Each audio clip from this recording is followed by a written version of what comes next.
ఒకరోజు నక్క తన మిత్రుడైన కొంగను భోజనానికి ఆహ్వానించింది. కొంగ సంతోషంగా ఆహ్వానం అంగీకరించి, నిర్ణీత సమయానికి నక్క ఇంటికి వచ్చింది. నక్క చాలా స్వార్థపరురాలు.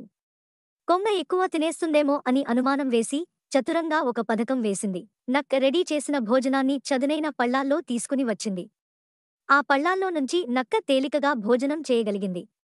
కాని కొంగకు తన పొడవాటి ముక్కుతో ఆ చదునైన పళ్ళాల నుంచి తినడం అసాధ్యమైంది. కొంగ బాగా ఆకలితో ఉన్నా, కష్టపడి కొంచెం మాత్రమే తినగలిగింది. నక్క మాత్రం తన పద్ధతిలో ఆహారం మొత్తం తినేసి, సంతోషంగా ఉంటుంది. కొంగ ఆకలితో ఇంటికి వెళ్ళిపోయింది. కొద్ది రోజుల తర్వాత, కొంగ నక్కను తన ఇంటికి భోజనానికి ఆహ్వానించింది. నక్క సంతోషంగా ఆహ్వానం అంగీకరించి, కొంగ ఇంటికి వచ్చింది. ఈసారి, కొంగ బాగా ఘుమఘుమలాడే వంట చేసింది.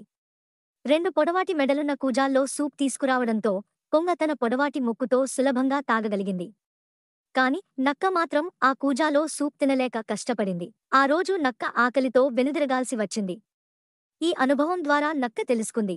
మనమెలా ప్రవర్తిస్తామో, అదే విధంగా ఇతరుల నుంచి కూడా ప్రవర్తనను ఎదుర్కోవలసి ఉంటుంది. నీతి: ఇతరులతో మంచి ప్రవర్తన చేస్తే మనకు కూడా మంచి జరుగుతుంది.